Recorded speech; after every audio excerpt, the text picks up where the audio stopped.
of thousands of members across the country. One big factor, besides the peace of mind that comes from being a MediShare member, the savings is tremendous. It is not atypical for a family of four switching to MediShare to save more than $8,000 a year.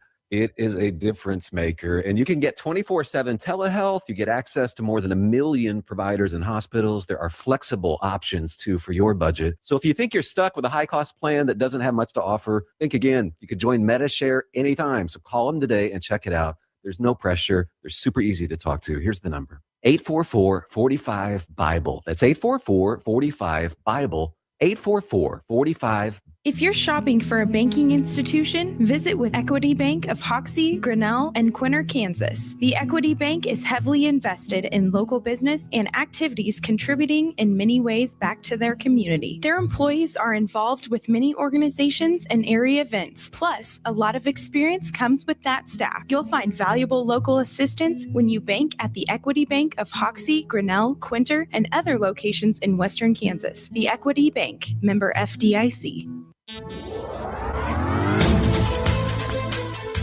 With NWKS Radio News, I'm Connor Schuh. Kansas Attorney General Chris Kobach will be at Colby Community College today at 4:30 Central Time at the Robert Burnett Student Union as part of an initiative to expand access to life-saving overdose reversal medication amid the ongoing opioid crisis. His stop will include the deployment of a Narcan distribution box as well. Kobach's office plans to install 40 distribution boxes of Narcan across the state, primarily to universities and colleges. Every host site receives ongoing support, including box refills and assistance as needed. There are more changes being made to Highway 83 with new message signs, closed-circuit television cameras, and weather info systems being installed in addition to 4 signalized intersections being upgraded on the highway across Finney, Scott, Thomas, Haskell, Seward, and Logan counties. The improvements will provide travelers with real-time info on road conditions, traffic delays, and closures through candrive.gov. For these and other stories, go to nwksradio.net. Dense fog is developed overnight across the entire area, and drizzle will hang through midday, and a dense fog advisory is in place. Visibilities of a quarter mile or less are possible, but temperatures will stay above freezing in most areas, but places west near the Colorado line may see some patchy freezing fog, making bridges slick. An approaching low-pressure system that's causing the fog will lead to cloudy afternoon and southeast winds turning to the north at 15 to 25 miles per hour, keep highs in the 40s. Scattered afternoon and evening showers will remain possible in areas along and north of Highway 36. Tonight, clouds will hang tight and winds will turn to a west at 5 to 10 miles per hour, lows again staying above freezing. Tomorrow it becomes mostly sunny with light west winds continuing, highs in the mid-50s to low 60s, lows in the mid to upper 30s. Thursday, increasing south winds 20 to 30 miles per hour, and warming temperatures into the 70s. This meteorologist Chris Schromick in the NWKS Radio Weather Center. When you gotta go, but there's nowhere to go, who you gonna call? Topside Portables and Pumping, that's who. Weddings, job sites, farm parties, they've got clean, reliable porta potties that don't stink, literally. And if your septic tank smells worse than last year's chili cook-off, they'll pump it out fast. No mess, no fuss. Family owned, Heartland values, always ready. Call 785-728-8089. That's 728-8089. Topside Portables and Pumping. When Tootie calls, they answer. Looking for insurance that actually puts you first? At the insurance agency in downtown Goodland, we're independent, which means we work for you. Whether it's auto, home, crop, or business, we shop top carriers to get you the best coverage at the best price. No pushy sales, just honest advice from people who live right here in your community. Give us a call today at 785-899-5011 or stop by 1020 Main in Goodland, and let's get you covered. The Insurance Agency. Insurance the way it should be. Kick off 2026 ready for whatever winter brings. At Hoover Lumber Ace Hardware in Goodland and Colby, they've got the gear to start the new year strong. Get organized with rugged storage totes. And when the snow starts falling, if it does, power through it with Ego and Craftsman snow blowers. Or if it's just the light stuff, blow it away with Ego leaf blowers. And don't forget ice melt to keep your sidewalk safe all season long. New year, winter ready.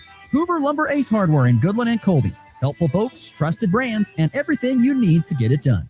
Looking for serious truck savings? Head to Hurl Chevrolet GMC in Goodland and check out these Chevrolet deals happening now. Drive home a 26 Chevy Silverado 1500 Custom with up to $6,000 in rebates, now just $45,335. Need more features? Step into a 2026 Chevy Silverado 1500 LT with up to $5,750 in rebates, now $52,040.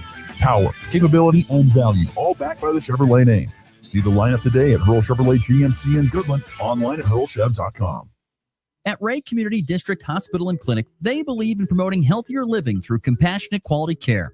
From state-of-the-art maternity care to life-saving emergency services, their dedicated team is there for you and your family.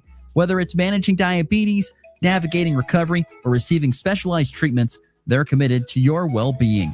Discover the difference a community-focused hospital can make. Visit rayhospital.org today to learn more. Ray Community District Hospital and Clinic. Your health, our priority. You ready? Ready? 1, 2, 3, 4! It's time for the Morning Blitz with Ross Volkmer. If you want to win in football, it all starts up front. Mass kicks ass. And Connor Schuh. He's the new guy. The High Plains only local sports talk show. Broadcasting live on Goodland's Rocket 102.5 and video streaming on YouTube, Facebook, and X. They're basically idiots. Covering it all from the preps. Up ahead to Blair Lennon. Lennon the crossover back to Cure. Hello, boom! A two-handed tomahawk flush. To the pros. Shotgun snap to Nix. Protection is good. Bold loads it up. He's got it. A receiver there. Franklin makes the catch in the end zone. Touchdown, Denver. The Blitz is presented by Hurl Chevrolet GMC, Hoover Lumber Ace Hardware, and F&B Bank. Along with Equity Bank of Hoxie, Quinter, and Grinnell, the Insurance Agency, Pest Away LLC, Topside Portables and Puffing, and the Farmer State Bank in Oakland. Let's go to work. Tajon Sawyer was passing it to Grant Kepley. Sawyer with a right lane drive. Kepley found him. Sawyer slipped towards the hole, slams it down, and the Grizz are within 2. A blast, high and deep to left field. Way back. Pucker up and kiss that baby goodbye. Measures out a 3 and drills it. Christian King puts it in. The emotion just pouring over on the Bobcat bench. Plata at the left elbow. Hands to Bateman, a 3-ball on the way. Yes, sir, right there. Jamarian hits his second 3 of the game. Scored on the glass. Ogunbowale open. Sidestep three-pointer. Drives it. Missed. Comes all the way back. They're going to the championship in Miami. Good Tuesday morning, everybody. We are back and rolling on the Morning Blitz. Ross Volkmer, Connor Schuh here on Goodland's Rocket, KLOE, NWKSradio.net, and the Hurl Chevrolet GMC video stream on YouTube, Facebook, and X. Salute to you all out there that have decided to join us here on this foggy March the 3rd. At least it is here in Goodland. I don't know, was it foggy in Colby there, Connor? It's incredibly foggy here. Like I said, I always judge it, as I say many times, by the water tower. You know, I can see the water tower about, I don't know, quarter of a mile, a little over that. And I can still see the water tower. It's a little hazy, a little foggy, but I can still see it. So it's not terribly foggy, at least here in Goodland. But I'm guessing you get something that's pretty dense over in Colby. Like, you got to be extra careful this morning. It is. I couldn't see all the way down my street. So I think if that's enough of an indicator. I could see pretty far down, but not the full length. But it's nice we're actually getting some moisture out here for once. Yeah, like I said, areas of dense fog this morning, mostly cloudy with a chance of sprinkles, maybe even some light flurries in some spots this morning. Highs are going to be in the low 50s today, and a north breeze could keep things even a little bit feeling cooler here for today's forecast. Currently right now outside it is 33 degrees with a fog/mist depending on where you are. We'll be warming up starting tomorrow. Temperatures in the mid 60s, and then Thursday into the mid 70s. Friday now a 40% chance of rain. They were saying that last week about today, but as you can see, I don't expect a lot of rain. But yeah, and then looking even, if you want to go further down, like you're looking like what am I going to do this weekend? Well, the weather looks pretty nice. Temperatures around 70 coming or I should say Saturday cool with the 50s, but then Sunday 70, Monday 70. So I don't know if we're going to buck this trend. I think it's going to stick. I think it's going to stick. You know, I was thinking about possibly putting together a new ad for a client, and I was thinking about, because they sell snow blowers, and I'm like, Do we You don't even need need to talk those right about now. snow blowers? Do we even need to talk about them? Because I don't think they're going to need snow blowers this year. We've probably needed snowblowers once, maybe. Maybe? I mean, I think most of the maybe a snows half. haven't been that bad. Yeah, I don't even know if you need a snowblower this year. It's just it's been No. pretty light stuff nonetheless. So anyway, appreciate everyone deciding to tune in today. Our program, we got a full boat.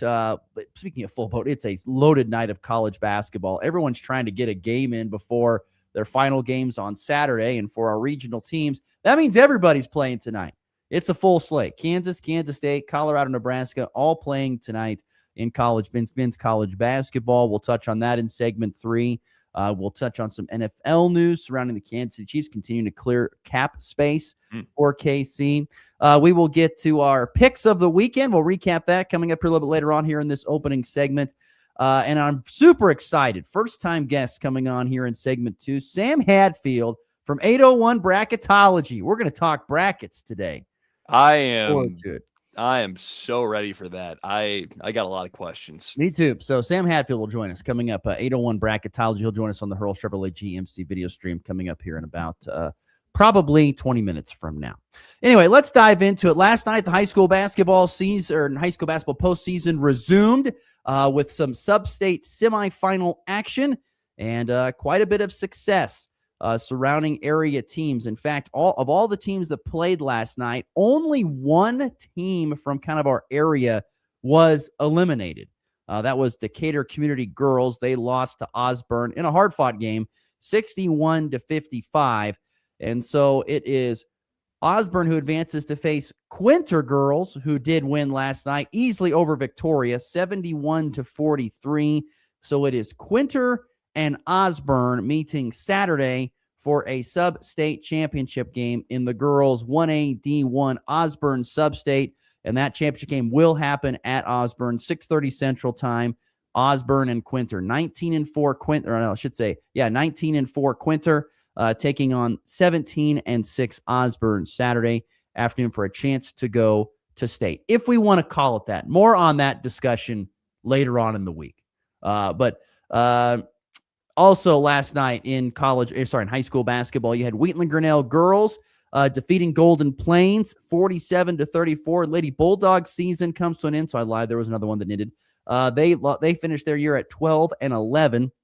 Does the Golden Plains girls. Wheatland Grinnell advancing into Saturday's sub-state championship game in Colby at the Colby Event Center. They will face Dighton. And so Wheatland Grinnell girls with a chance of going to the state tournament with a win coming up here on Saturday.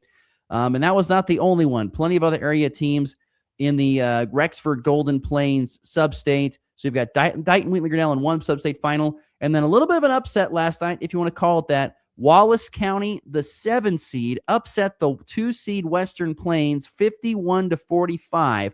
Lady Wildcats now 10-11, playing for a sub-state championship game against Chi-Lin, who has a very impressive 16-4 after their 40-31 win over Northern Valley. So you've got Wallace County, Chi-Lin Saturday at 6:30, first chance to go to the state tournament. And prior to that, Wheatland Grinnell, Dighton at the CEC at 5 o'clock Central Time on Saturday, with those two teams having a chance to go to state. So, and then, of course, you can't forget about Quinter in 1A D1, which is still alive, and they have a chance to go to state as well. So there is a good probability that we will see 3 teams and possibly just one, for sure one, but possibly 3 teams advancing to the state tournament.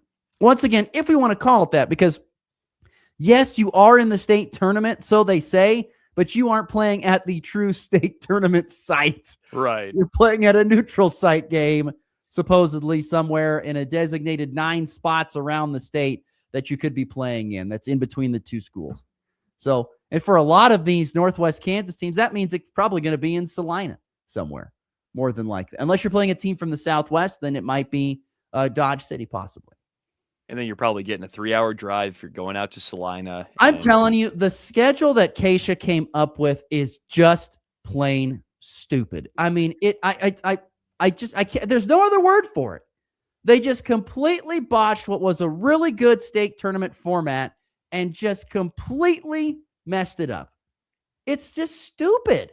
I came here just in time for it. You did. You missed. I mean, it was. I'm not going to sit here and say it was the creme de la creme of all great state tournaments. I'm not going to say that, but it worked. And now you're going to do this whole ordeal. And I'm telling you, I just don't know if I just don't know if it's going to feel like it. I mean, well, welcome to the first round of the state tournament. We're playing it in Salina today. The champion will move on to the official state tournament sites in Hutchinson. That's what 3A will be like. There's other. I mean, it's just to me it does make. And then if you here's the thing: if you play Tuesday night, let's say, and I think this works for Colby girls. So let me speak on this. So if you play Tuesday night like Colby girls, you're going to then. If you play Tuesday night like the Colby girls, you're gonna have to then leave that place and go to wherever that night. Hutchinson to play on Wednesday, I believe, or Thursday, something like that. It's ridiculous. You can't come back you want to come back for a day and then go back. I mean, it's just, and why do you get hotel rooms? Because you don't know if you're going to be needing them or not. You have no idea. I don't know. It really is. They really screwed it up. They really did. So that was results from last night. There are 3 teams in action tonight. Hoxie girls taking on Stanton County inside the Colby Event Center. That ought to be an interesting game. I think Hoxie probably still wins convincingly, but Stanton County has some pretty good athletes. And then Oakley girls hosting Trigo. It's a team they've beaten earlier this year. But Oakley girls hosting Trigo tonight there in Oakley. So there's a couple teams. And then Colby boys on the road at Holcomb tonight on 100.3 Live. They decided, I guess, not to combine those 2 games, which, okay. Nonetheless, trip number 1 of 2 consecutive days to Holcomb, my friend. How are we feeling? Yes. I don't really know. I think we'll see. I don't think the trip's going to be too bad because, I mean, each game's at 6 o'clock, so I'll still manage to get home. Honestly, if I'm really efficient, maybe before 10 o'clock because chances are I'm basing it all off the Hoisington game, the first standalone 6 o'clock game I've had at this point. So I got home from that after a 2-hour, 15-minute drive at roughly 10:30, and that's with a stop in Hayes for Domino's. So I had to get Domino's. Yes, I haven't had it in a while, Ross. I'm a big what fan. did you get at Domino's to drive home with, or did you stop and eat in Domino's? I had it I had a couple slices on the go. Just 2 slices. Did you get a whole box? Oh yeah. I finished like half of it that night, and then the other half the next day. I got a sausage, pepperoni, and banana pepper pizza. That is the specialty for me. I love it. I love sausage, pepper. I never had banana peppers on my pizza. It's awesome. Got to try it. There you go. So anyway, you'll have Connor Schuh on 100.3 The Ride tonight as the Colby boys try to upset the 2-seed Holcomb on the road tonight down there in Holcomb. So safe travels and best luck to the Eagles tonight as they take on Holcomb. So that's the high school basketball slate for what happened last night and it's happening tonight. I think it's time to transition. I said we need to get to our picks of the weekend recap. And so, once again, let's get to it. Picks of the weekend recapping things.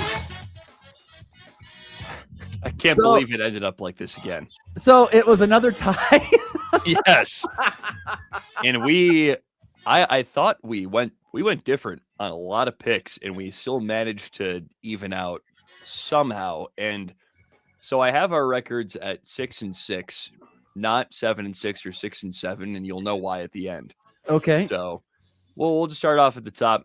Nuggets at the Thunder. We both got this one with different picks. I had the Nuggets covering the 8.5-point spread. It was a 6-point game. I watched the end of this one because I managed to get home from Hoisington before it ended, and it was a really good finish. I think Alex Caruso was knocking down some shots, and he hit the dagger and got the Thunder the win. You picked the Thunder. I did pick the Thunder. So, all right. So we got it on the first one. Cavs Pistons, the next one, with no Donovan Mitchell, no James Harden, no Keon Ellis, no Dean Wade. But they took it to overtime and lost in overtime. Pistons got it. I was listening to that one on the way home. It was a heartbreaker. So who got it? Who won? Did anybody get that right? No, we both picked the Cavs. I thought I took the Cavs. Yeah. Yes. Michigan at Illinois. Oh, Michigan made Illinois look. That was not a good pick. Bad. I got Michigan. You picked Illinois. Oh, I picked Illinois. That was bad. I can understand why. Illinois is good, but Michigan makes everyone look. I don't regret my pick, but boy, that was a rough score for Illinois. basketball fan that night. Wow. was bad. That was in Illinois, right? Yes, it was. Oh, my. Michigan's just they're a different beast. That's one of those beatdowns you take that you don't even go to the bar after the game to drink your sorrows away. You're just like, let's go home. Well, it's weird because I think it was like a 14-point game, but it felt more like a 20-point game. It was one of those. Yeah, they had it command the whole time to Michigan. Sure did. Virginia at Duke. Speaking of being in command the whole time, Duke was certainly in command of this one the whole time. They won by 26. I picked Virginia to cover. Duke, by the way, capturing the ACC regular season title last night with the win over NC State. Yes, and that was also a bloodbath. It was. Watched a little bit of that in the first half when it was closer. Yeah. And then you picked Duke to win this one, so you got a point. I did not. Miami of Ohio rolls on, and they made it scary against Western Michigan. 2-point game, baby. Had to win it at the last possession. And then some dumb people in the media were saying, oh, well, Miami should beat them by 25. They shouldn't be in the tournament. I hate that. Man, they're stirring up a lot of controversies, man, because their coach, Travis Steele, knocked over $3,000 worth of equipment with a DJ there, I think, at Western Michigan at halftime in frustration. Yes, he did. He has since called and apologized and said, I'll pay for the $3,000 in damage. And then Bruce Pearl, I think, last night on TV made some comments saying they'd finish last in the Big East if they played in the Big East Conference. He did. He referred to Auburn as we, which is a total no-no. You never do that. On national media. And anyway, Miami of Ohio athletic director got after him on Twitter. I'm telling you, there's some drama, some stuff. There is. Days of Our Lives, Miami Red Hawk edition. I thoroughly enjoyed David Saylor, the Miami AD, getting after him on social. I saw the post. It was hilarious. And also, case in point, for those who don't know, Auburn is now coached by Bruce Pearl's son, Steven, and they're horrible. But they're still in tournament picture because they beat like two good teams, although they're 14 or 15 and 14. But that's besides the point. Miami of Ohio against Auburn in the first round of the tournament, please. I would love that. That's a first four matchup right there. I could see it. All right, we'll keep it pushing. Number 12, Nebraska at USC. I posed the question: does Nebraska win by 10 plus? They won by 15, I think. So I picked Nebraska to cover the imaginary spread on the road at USC. That was, looking back, that was kind of a crazy spread to put on the road, but it worked out because Chad Baker-Mazara left the game. Literally. In the middle of it. And you picked USC to cover, so I took that one. And then here's another split decision. KU at Arizona. I saw the writing on the wall. Picked Arizona to win. You picked KU to cover. Nope. Did not happen. We talked about this one. It was bad. 20-point game. If it wasn't for Darren Peterson, it would have been a lot worse. Yes, it would have. So that was bad. 4 combined points from Bryson Tiller and Flory Badunga. Not good. Ugh. Gonzaga at St. By the way, Mary's. forgot to mention Arizona captured Big 12 regular season title last night Yes. over Iowa State in convincing fashion, by the way.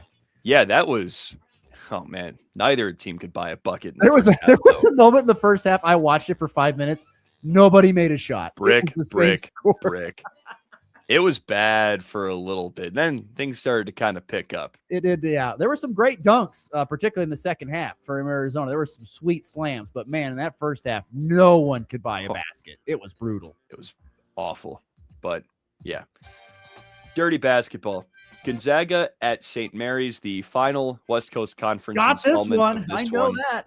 You did. You picked St. Mary's, and I thought about picking St. Mary's because I wanted to believe in the magic of the team that was going to stay in the West Coast Conference, but I guess I didn't. I picked Gonzaga, and St. Mary's won. I don't think convincingly, but I mean, win's a win. So I wish I would have watched this one. I saw a little bit of it, but not all. Colorado at Houston. Whew. Colorado within 15, I asked. No. I said no. Yeah, you said Houston was going to cover that up. I believed a little too much in the Buffs. Houston almost quadruple covered that.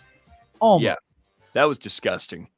Bad display from CU, who is well out of it. Texas Tech at Iowa State. We both picked the Cyclones for this one. We were both wrong. So, yeah. Tough one. Was that in Hilton, too? It was. Golly, what a win for Texas Tech. I'd say give them credit. Grant McCashlin, they have fought hard despite losing their best player. I know I respect it. Great coaching job, but Iowa State was favored by 7.5 in that game as well. Wow. Crazy. Purdue at Ohio State. You knew which way I went. Yeah. I know the Great history, the recent history of this team against Purdue, and it happened again. Ohio State upsets Purdue on its home floor, court storm, the whole thing. It was great. Might be the win that saved Jake Diebler's job. Correct. It's that and the fact that he got one of the top freshmen in next year's class. He got a 5-star. So it's those two things he's hinging on right now. So yeah, split that one.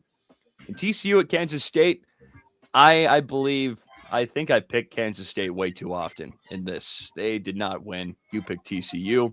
They won by, I think, about 10 points. It was a decent margin, but wasn't a bludgeoning, I wouldn't say. Yep. And then here's the one where I got to ask you what you think we should do with this one. Okay. I asked about the KU Minnesota baseball series. They split 2-2. Yep. And I picked Minnesota to win, and you picked KU to win. Right. So what? Just give us do you both think? wins, and we'll call it good. What if we flipped a coin? Sure. Fine. Why not? Here, let me get the coin flipped. Fate. All right. Are you getting the coin flip deal up on the screen here or something? Yes, I don't know how I don't think I can get it on there, but all right. So I just have to believe you. Jeez. I'll get it up on my phone and show it to the camera. I think that makes it more fair, right? Fine. That'll work. Whatever you want to do. Okay. Here we go. I was willing to give everybody wins, but he wants to flip a coin to see who can take this 1 point in the lead. All right. Break the tie. Here we Heads go. or tails? Oh, tails. Tails, baby. All right. Here we go. Hit it. That's heads. Dang it. I guess I'll buy it. I don't know what were the symbols on that coin? Looked like I don't know. That's the one that Google generates. So all right. Picks of the weekend. I win. With a coin toss. There you go, Coin folks. toss On is the Hurl huge. Chevrolet GMC Video Show, we had our first ever virtual coin toss, and Connor Schuh wins it. I feel like Marty Lehman. I can't win a coin toss. I feel like Marty Lehman. Can't win one. That's all right. Well, so Connor now with a 1-game lead at this point in time in the overall standings. Yes. So what is the record for you and me in the overall standings? I'm 60-43. You are 59-44. So we're we're there. still in the black here, people. I mean, we're still making money. We haven't completely lost our heads. If we just, didn't put more money on the bad ones and less money on the good picks, So there you go. Picks of the weekend. And look at that timing. Done perfectly in time. So there you go. Picks of the weekend. Connor Schuh with the lead currently as we head into our next week of picks on Friday. All right, 7:29 Mountain, 8:29 Central Time here on a Tuesday, March the 3rd. Once again, a little bit of a fog, dense fog in some areas out there. Be careful as you're traveling around. Will burn off here after about 11 o'clock Mountain, noon Central, and a little cooler today, but temperatures around the lower 50s here on this Tuesday.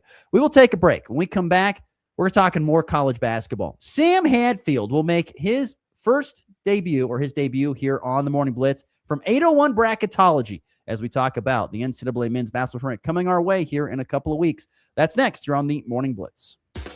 At F&B Bank, we believe local businesses are the heart of our community. That's why we're more than just your bank. We're your neighbor, your customer, and your biggest supporter. From the corner cafe to the hardware store downtown, we're walking the same streets, shopping the same shops, and investing in the same future, yours. We're here, we're local, and we're always in your corner. F&B Bank, banking built on community, member FDIC. Are pests making your home or business uncomfortable? Call Pest Away in Goodland, Kansas, serving all of Northwest Kansas. They provide top-notch pest control services to keep your space safe and pest-free. From ants to rodents, termites to spiders, our expert team is here to help with effective, safe, and affordable pest control solutions. Don't wait. Call Pest Away today at 785-728-7166 for fast, reliable service. Your home or business deserves the best protection. It's time for a check of the markets with the Anderson Trade Group on the Kansas Farm and Ranch Radio Network. Good morning, Jared Law with the Andersons in Overland Park, Kansas, with your morning market update. Tuesday, March 3rd, the overnight session. May corn up 4 3/4 at 4.50.5. July up 5 1/4 at 4.59.5. September up 3 3/4 at 4.59 1/4. And Dece up 3 1/4 at 4.73 1/4. Soybeans on the May up 11 at 11.75. July up 11 at 11.88. November up 6 1/4 at 11.35. KC wheat on the May up 6, 5.80 3/4. July at 5 3/4 at 5.94. September up 6 at 6.08 3/4. Chicago wheat up 3 3/4 at 5.81 on the May. Feeder cattle finished yesterday 357.27.5. Live cattle 233.10. Lean hogs 95.57.5.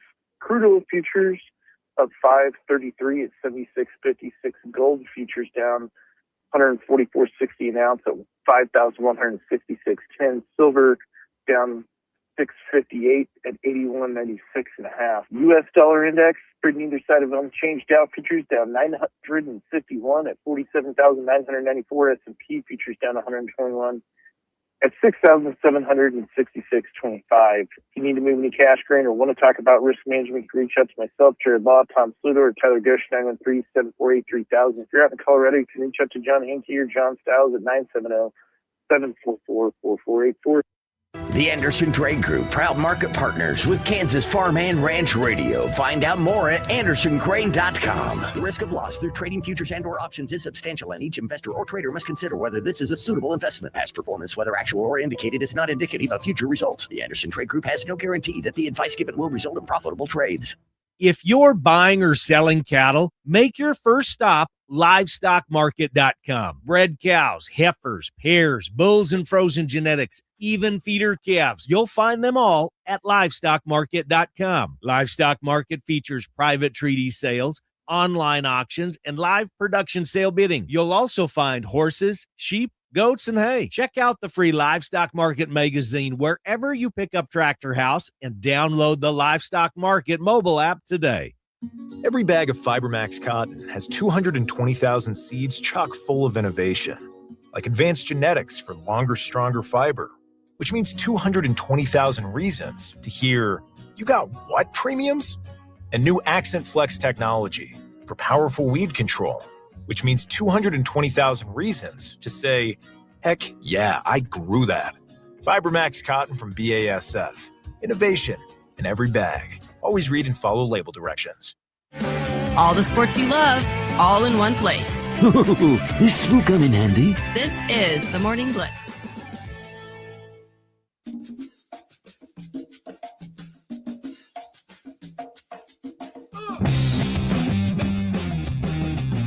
We'll be touching on the Kansas City Chiefs changes once again to the roster. They continue to make room in cap space. Coming up a little bit later on in the program, we'll also touch on a full slate of college basketball tonight, particularly for our regional men's basketball teams. It's all coming up in segment 3.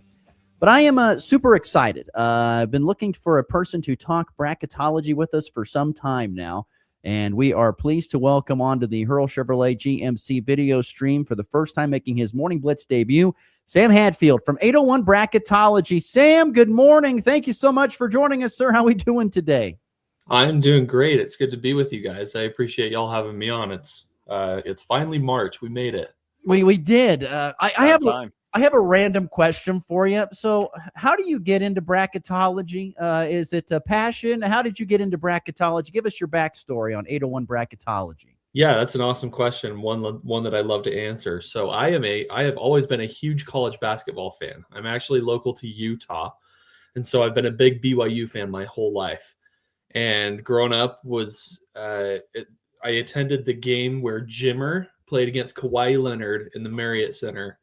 And Jimmer scored 43 points and BYU beat undefeated San Diego State. And I was just like immediately hooked. It became an addiction for me. And so I started to love college basketball from the time that I was very, very young. And then in the year 2020, right before COVID started, I was following BYU pretty closely because they had a pretty good team that year. And was watching the bracketologies on various sites, and I was like, you know what? I think I could do this. And started to really get into it. It took a lot more than I thought it would, but I've kind of educated myself, and I've been doing it for about 6 years now. So it's a great thing to be a part of. Well, we are so thankful you decided to join us here this morning. Thanks for joining. It's great that you're on Mountain Time too. That works out perfectly. So that works out well. You just got done getting out your March 3rd bracket. I have it out in front of me here on 801 Bracketology. You can follow them at 801 Bracketology on X. One of the big teams that we follow here is the Kansas Jayhawks, currently sitting at a 4 seed in Philadelphia. As you followed this season for Kansas basketball, what was it kind of like? Because, initially started off, it was rocky. Then they had a great stretch where they beat a whole bunch of teams and kind of vaulted up to, in some cases, a 2 seed, and now have slid back to a 4. What's your read on Kansas basketball? Yeah, it's kind of interesting. They've had a unique year. I think they're kind of turning the corner a little bit right now, where the story is becoming a little bit more about the basketball and a little bit less about Darren Peterson and his injury, non-injury, whatever you want to call that. But I've been very impressed with Kansas overall this year. They are still sitting right now on 6 Q1A wins, which is just a fantastic number to be at. They've picked up a couple losses recently, and the blowout this weekend against Arizona didn't help me think that they're a national championship contender. But they're still in prime seeding position. And overall, once you get into March, it's really matchup dependent. So if Kansas landed the right matchups in March, I'm sure that they could make a run. And then the other, I guess, semi-regional team we have here that's in the bracket is Nebraska. And I see you got them as a 2 seed, and I think we've seen them kind of placed anywhere from that 2 to 4 range. What makes them a 2 for you? Yeah, it's really interesting right now. This has been a unique year for bracketology in the sense that usually by this point, we're pretty solidified on the team's seed lines.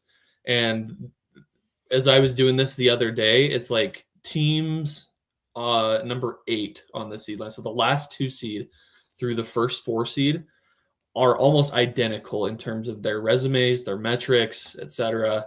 And so they're almost interchangeable across those lines. For me, I put Nebraska there because I felt like they have one of the strongest profiles right now. They have no losses outside of Q1A.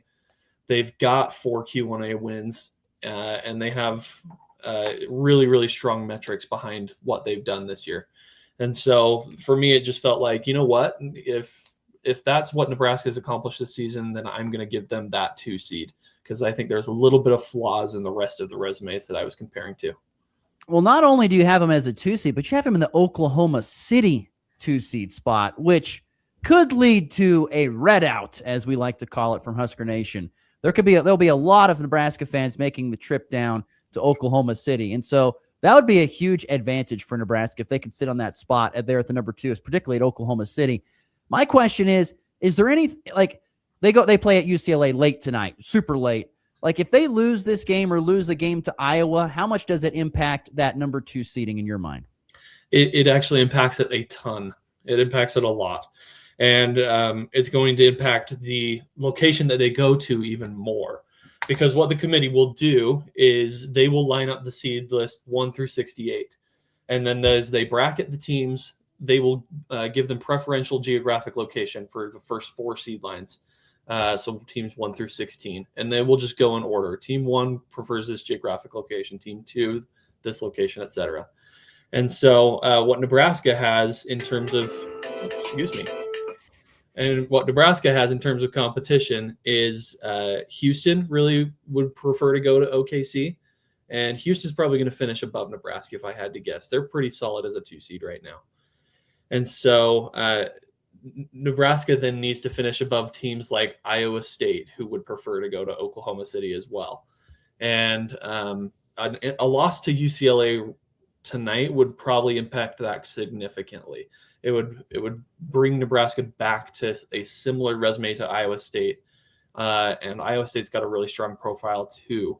So I'm not entirely sure that they would end up being in OKC if they were to lose one of those 2 games down the stretch. I'm going to step out of the plains here for a second because I don't know about Ross here, but I think the thing I'm probably most curious about is Miami of Ohio and their case.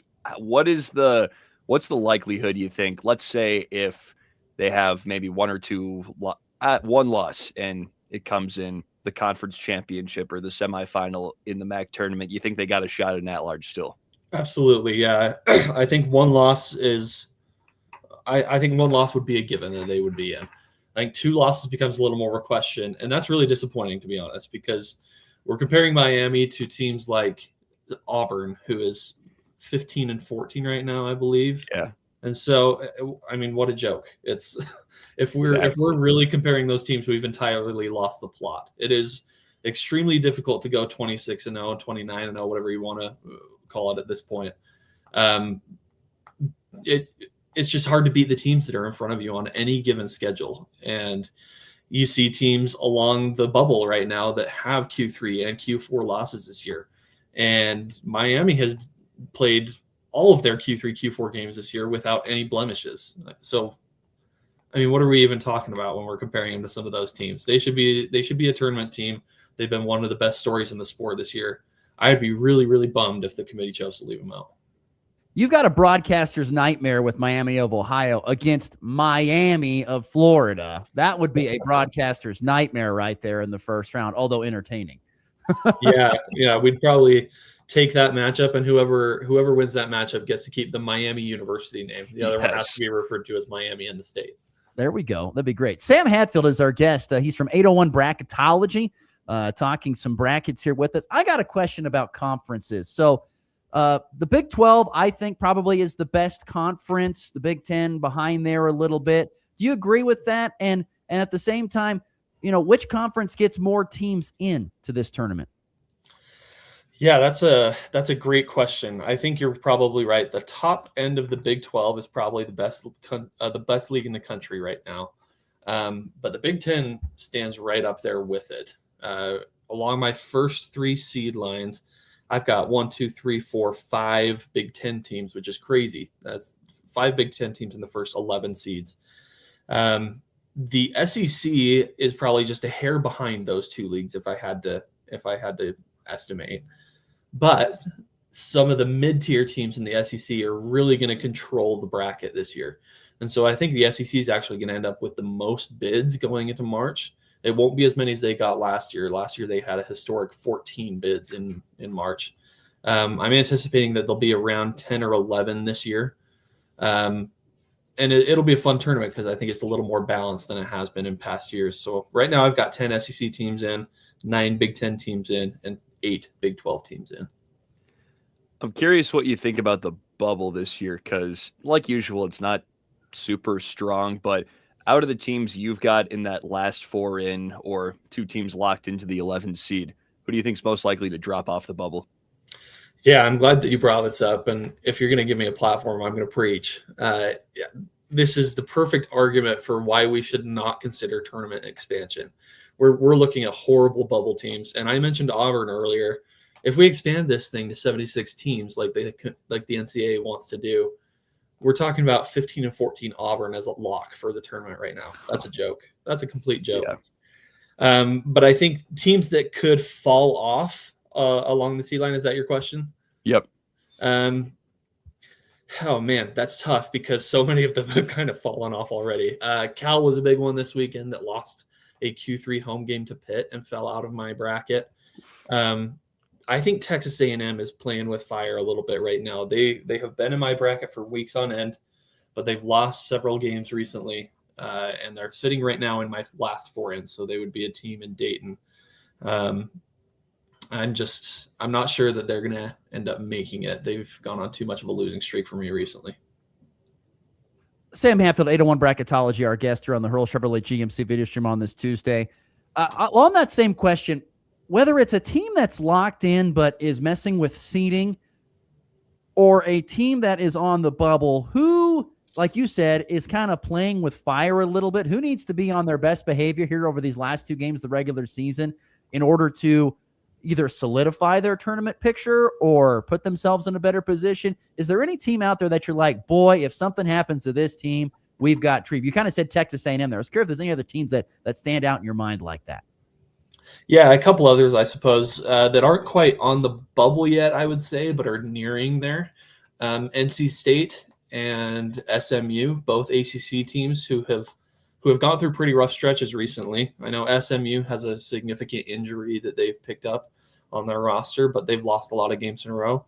NC State is one of the more confusing teams, I think, right now because they've lost 5 out of 6, and the only win in that span was a complete blowout against North Carolina, and nobody would expect that.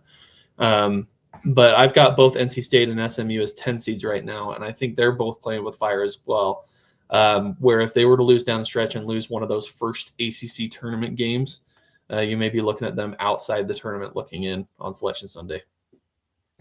As a bit of a mid-major enjoyer myself, and the A10 you could consider kind of in between, what are the chances you think we get a 2-bid A10 this year?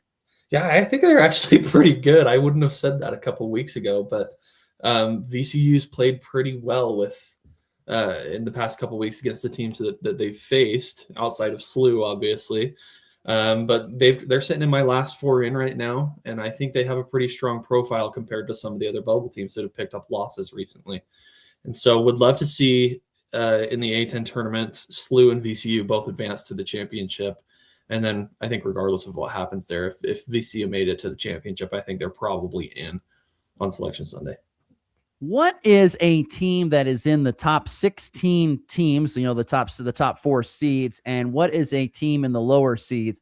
So what team in the upper seeds you think is a great chance of getting knocked out early, and what team in the lower seeds has a chance of making a run? Or does it really just depend upon, as you said earlier, matchups?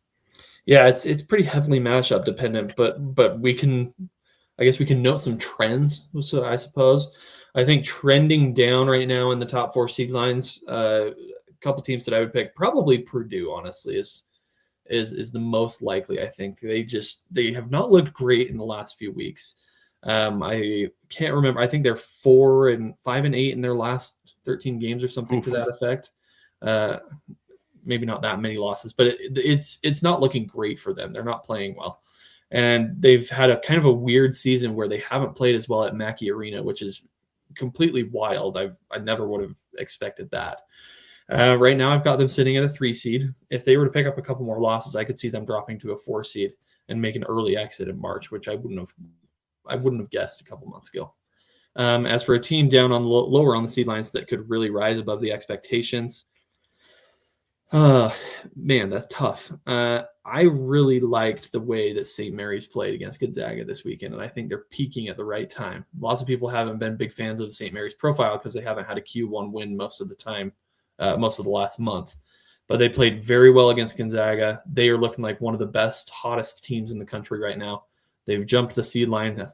They've jumped the seed list several lines. They're up to a 7 seed in my bracket right now. And I think they've got a good shot to make a small run in March. Obviously, the reason most people watch March Madness is for potential Cinderellas, of course. Are there any 12 to 16 seeds you could see realistically making it a couple of rounds, maybe making a legit run?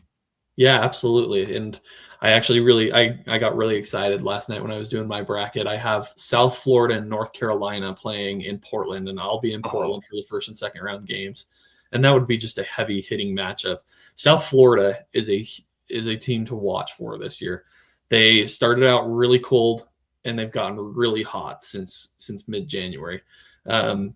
They shoot the ball well. They run it up tempo. They look like a threat to make the Sweet 16. And so I would watch for them, regardless of the matchup that they draw in the first round. They're probably going to be a 12 seed, so I bet they knock off a 5 seed. I'll pick them to knock off a 5 seed in my bracket. I think a couple other teams, if Belmont can win the Missouri Valley Conference, I would watch for them. I think they have all the pieces that you need to be that Cinderella in March. And I think those 2 teams would be the most likely in my mind to pull off the upsets and to make a Cinderella run. I can't believe we've gotten all the way to this conversation, and my co-host has not asked about Ohio State, his Buckeyes. Yeah. I want to know, is he safe to sit there, or is any slip up for Ohio State curtains for the Buckeyes and making the bracket? Well, Connor, I am a big Michigan fan, so go. Oh, Blue. no. Of course. But Ohio State picked up a huge win for their profile this weekend against Purdue, and they looked awesome in that game. I actually picked them to win that game, and a little bit proud of that pick because it just had to come sometime for the Buckeyes, and it all came together on Sunday. Their profile right now, they're sitting at 2-10 in quadrant 1, which is a little bit better than 1-10. You don't want to be that team that has the North Carolina resume from last year with only Q1 win. And so to pick up that second one was relatively big. They have the win at Northwestern, which is Q1 right now, and they need that to stick around Q1 here down the stretch. Northwestern sitting at 72. If they drop below 75, that'll fall out of Q1. But the big thing for Ohio State compared to the rest of the bubble resumes right now is that they don't have a bad loss on their resume. Their worst loss is at Pitt, which Pitt is a horrible basketball team right now. But they're not. When you play that road game, you have a little bit of leeway where if the team stays in the top 135, they're still going to be a Q2 game. And Pitt's sitting at 110 right now. So Ohio State's are sitting really pretty compared to some of those other bubble teams. And I've got Ohio State just outside of the first 4 right now. And so I think they're relatively safe going down the stretch, but wouldn't want to see them lose out and then lose their first Big Ten tournament game. That's what I like to hear. I'm scared we're going to lose to Penn State on the road. I can just see it. Sam, don't do the Iowa thing. Oh, God. Sam, I have to ask, you talk about, you like Michigan, you watch BYU. What is your team? Yeah, my team's BYU probably. Okay. Been a bit of a rough year in BYU land. It's been a struggle, and BYU lost a ton of key players to injuries this year. They lost Dawson Baker early on in the season with a torn ACL when they were playing in their tournament in their MTE. And he was a huge piece for them. He was going to be kind of their sixth man and score a lot of points. And then they lost Richie Saunders, and losing Richie Saunders was just like, oh, well, it may not even matter watching the rest of the season. And I've been right.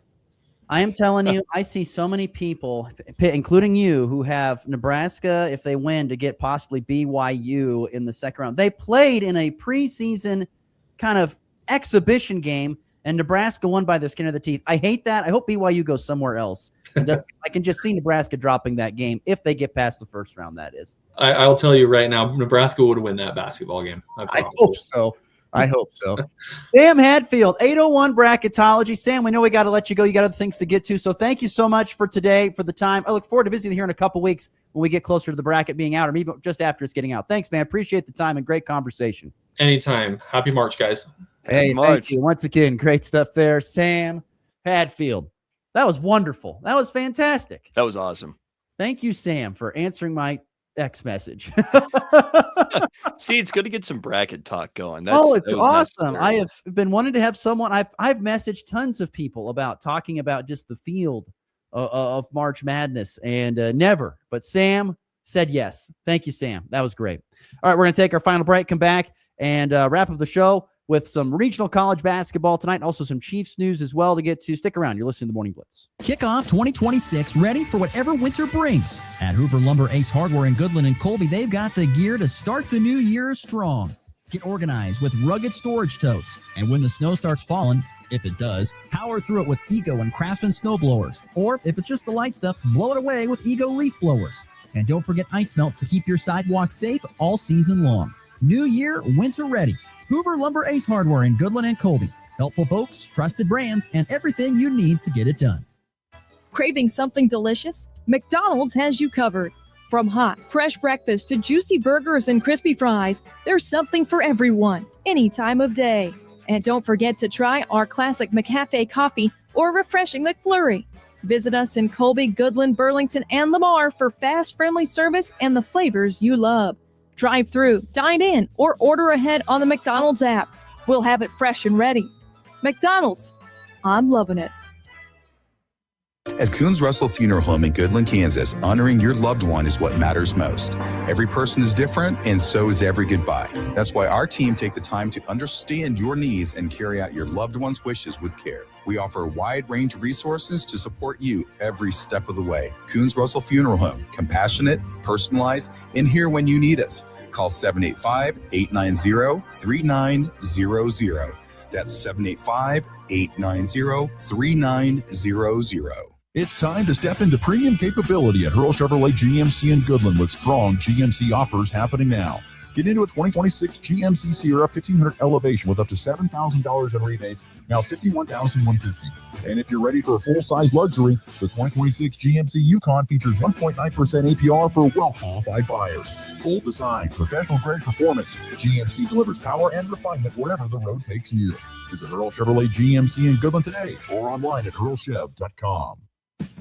It's the Morning Blitz. We're having a great time, couple of laughs, everything's nice. Weekday mornings from 7 to 8 Mountain, 8 to 9 Central.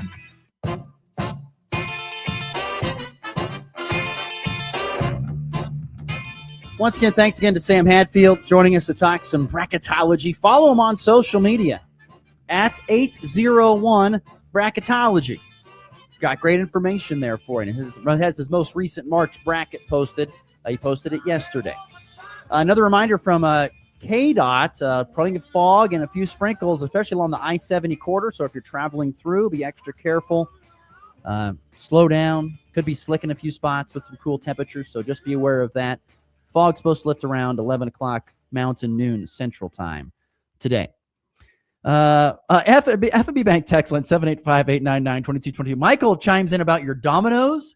He says, Domino's 6 cheese Wisconsin za is the bomb, is what he says. I'm not familiar. I'll have to give it a shot. Sounds like you're going to need a correct all, Michael, is what it sounds like to me with all that cheese, amigo. Mentioned full slate of college basketball tonight. It couldn't get much fuller for college basketball on a Tuesday. Usually we see, one team, maybe 2 teams playing from our region on the same night. Not tonight. Heck no. Let's just load them up. K-State hosts West Virginia at 6 o'clock Mountain, 7 Central. By the way, West Virginia 2.5-point favorites on the road. Welcome back to Kansas, former Goodland Cowboy Chase Hurl, an assistant for the West Virginia Mountaineers. So he'll be back in his home state tonight.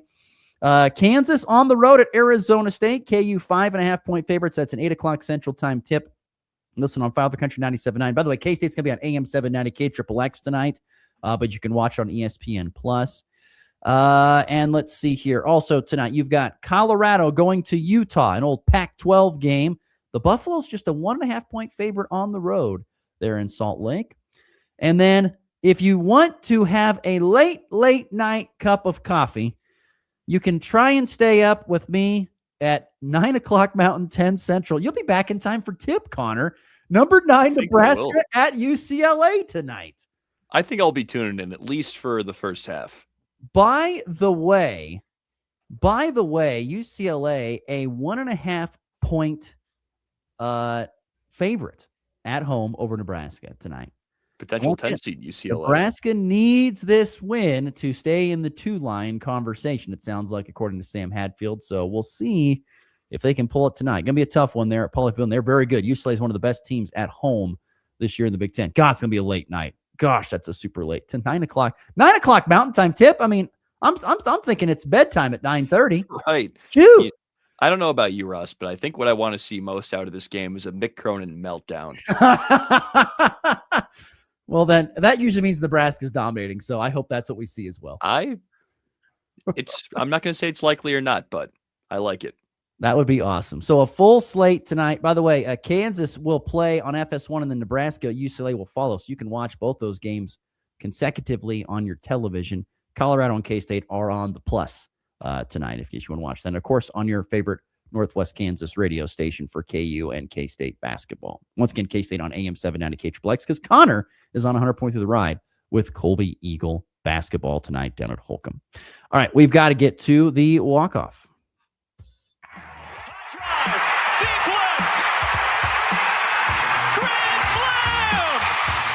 And back lifts his ball high and deep to right.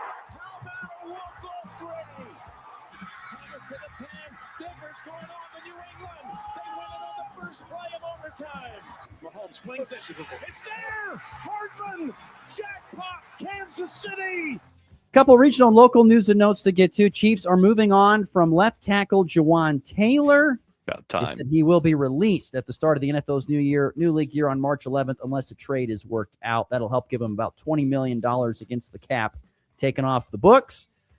He played a lot, 45 games for the Chiefs, but he also led the NFL in penalties by an offensive lineman in 2023. God, he had a lot of penalties.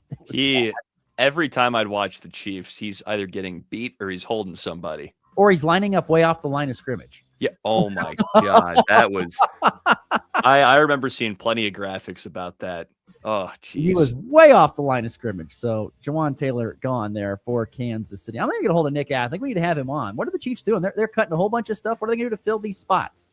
I'll get a hold of Nick Ath and see if we can have him on talk Chiefs Blitz maybe tomorrow. Also, some softball. Fort Hays Tech Northwest softball yesterday lost both their games to McCook, 16-0 and 12-2.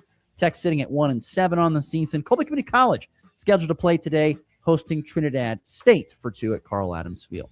Anything to miss from today's program, sir?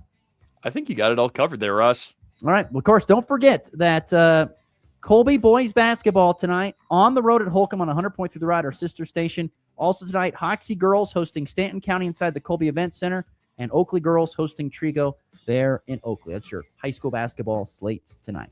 For Connor Schuh, I'm Ross Volkmer. Thanks again for listening. We appreciate you doing so every day at 7 Mountain, 8 Central Time. We'll see you back here again in 23 hours for another edition of the Morning Blitz.